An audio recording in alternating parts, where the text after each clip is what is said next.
Well, the first week back at school is supposed to be exciting. New classes, new clothes, new supplies in a new school year. But for some students, it's not always so great because it might mean coming face to face with a bully. Good evening, Southeast Texas. That's the case for one student in Vidor. A sixth grader there says his first week back at school was not so fun. On his first day, he ran into a bully. That boy sat down with 12 News reporter Simona Barca. And Simona, I have to wonder, how's he holding up? Well, Cam Brennan says he's dealt with bullying in the past, but it was hard this time around, especially with it being on the very first day of class.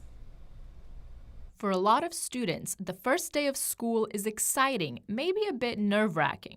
But Brandon Bell wasn't nervous because of his class schedule or meeting new teachers. The first day was terrible because I got bullied. Last week, Brandon was excited to start sixth grade. I thought first day of school was actually going to be good. But after the first few days, his attitude changed. I practically just don't talk. His mom, Jessica Darden, says bullying was an issue last year too. They hoped this year would be different. There was one day he came home with a big bump on his head. There was the day that he came home, he said the kids stepped on him. Unfortunately, Brandon's not alone.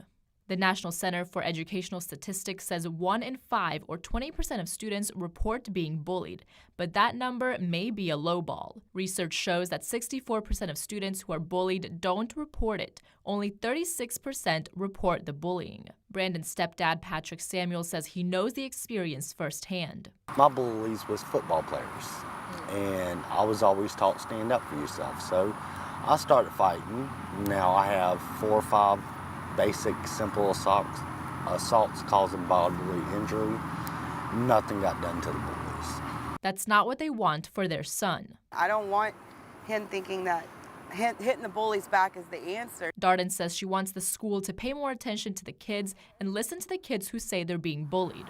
Yeah. For now, Brandon needs a plan of action.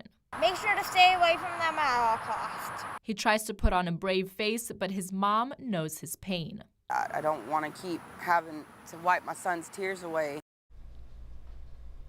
We reached out to Vidor ISD. They said they investigate as soon as they're made aware of any bullying, and we'll follow up with them tomorrow on Brandon's case specifically, and we'll keep you updated online.